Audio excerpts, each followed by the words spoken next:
आप सभी साईं भक्तों को मेरा नमस्कार। आप सभी का इस साईं प्रार्थना केंद्र चैनल पर स्वागत है।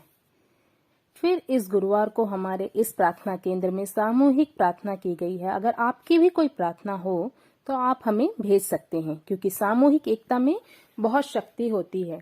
ठीक उसी प्रकार सामूहिक प्रार्थना भी उतनी ही बलशाली होती है। आज मैं आपसे जिस विषय पर चर्चा करने वाली हूँ वह है बाबा को कैसा भोग लगाया जाए, या बाबा को क्या पसंद है, उन्हें कौन सा प्रसाद चढ़ाया जाए, उन्हें कब प्रसाद चढ़ाया जाए। इस प्रकार के अनेक प्रश्न आपके मन में होंगे। मेरे एक साईं भक्त द्वारा यह प्रश्न मुझसे किया गया था कि क्या आप बता सकते हैं कि बाबा को मैं कौन सा प्रसाद चढ़ाऊं? मैं केवल गुरुवार को प्रसाद चढ़ाऊं या हर रोज बाबा को प्रसाद चढ़ा सकती हूँ? तो उन्हीं साईं भक्त का भी कहना है कि कई लोग उनसे कहते हैं कि बाबा को रोटियां बहुत पसंद है, बाबा को हलवा बहुत पसंद है, बाबा को खिचड़ी बहुत पसंद है, मिठाइयां बहुत पसंद है। तो इन सब प्रश्नों का उत्तर बाबा ने स्वयं ही अपने सच्चरित साईं सच्चरित बुक में बताया है। उनके इस पुस्तक में बहुत अच्छी तरीके से उन्होंने हमें उदाहरण के रूप में बताया है। तो मेरे सभी साईं भक्तों से मैं आपको ये बताना चाहती हूँ कि साईं सच्चरित्र में, जिसे मैं अभी आपको पढ़कर बताने जाती हूँ, जिससे आपको अभी विश्वास हो जाएगा कि बाबा को किस तरह से प्रसाद चढ़ाना चाहिए। तो दिसंबर सन 1915 में श्री गोविंद बालाराम मानकर शिरडी जाकर वहां अपने पिता की अंत्योष्टि क्रिया करना चाहते थे। प्रस्थान करने से पूर्व वे श्रीमती तरखंड से मिलने आए। श्रीमती तरखंड बाबा के लिए कुछ भेंट शिरडी भेजना चाहती थी। उन्होंने पूरा घर छान डाला, परंतु केवल एक पेड़े की अतिरिक्त कुछ न मिला, और वह पेड़ा भी अर्पित नैवेद्य का था। बालक गोविंद ऐसी स्थिति देखकर रोने लगा, परंतु फिर भी अति प्रेम के कारण वही पेड़ा बाबा के लिए भेज दिया। उन्हें पूर्ण विश्वास था कि बाबा उसे अवश्य स्वीकार कर लेंगे।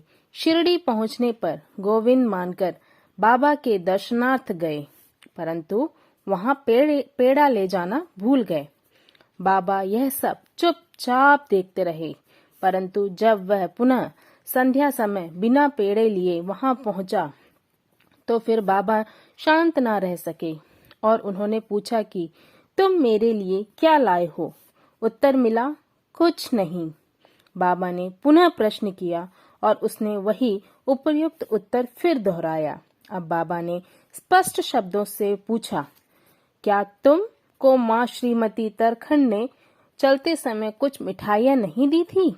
अब उसे स्मृति हो आई और वह बहुत ही लज्जित हुआ तथा बाबा से क्षमा याचना करने लगा। वह दौड़कर शीघ्र ही वापस गया और पेड़ा लाकर बाबा के सम्मुख रख दिया। बाबा ने तुरंत ही पेड़ा खा लिया। इस प्रकार श्रीमती तरखंड की भेंट बाबा ने स्वीकार की, और भक्त मुझ पर विश्वास करता है, इसीलिए मैं स्वीकार कर लेता हूँ। यह भगवद्य वचन सिद्ध हुआ है। तो इन पंक्तियों के द्वारा, इन पदों के माध्यम से जो लिखा है बाबा ने साईं सच्चरित्र में, तो इस पैराग्राफ के माध्यम से हमें ये पता चल जाता है कि अगर हमारे मन में विश्वास और भक्ति का हो तो हम बाबा को किसी भी प्रकार का प्रसाद जो भी चढ़ाएं तो बाबा उसे स्वीकार कर लेंगे। तो अगर आप बाबा को तरह तरह की मिठाइयाँ, फल, काजू, किशमिश, पिस्ता, बादाम और भी महंगे महंगे जो भी हो, आप बाबा को अगर चढ़ा रहे हो, तो लेकिन आपके मन में श्रद्धा और भक्ति भाव ना हो और बाबा के प्रति विश्वास ना हो तो सभी व्यर्थ है। और अगर आप अपनी क्षमता के अनुकूल प्यार व श्रद्धा से जो कुछ भी आपने अपने घर में बनाया है, तो यकीन मानिए बाबा उसे अवश्य स्वीकार करेंगे। क्योंकि बाबा ने ही कहा है कि अगर आपको बाबा के ऊपर विश्वास है तो वो हर पल हर कदम आपके साथ रहेंगे। बाबा ने केवल 2 ही चीजें बताई है, श्रद्धा और सबूरी। तो हमें सदैव बाबा के ऊपर श्रद्धा भाव, भक्ति भाव, विश्वास, धैर्य रखना चाहिए। बाबा को कोटि कोटि नमन। धन्यवाद।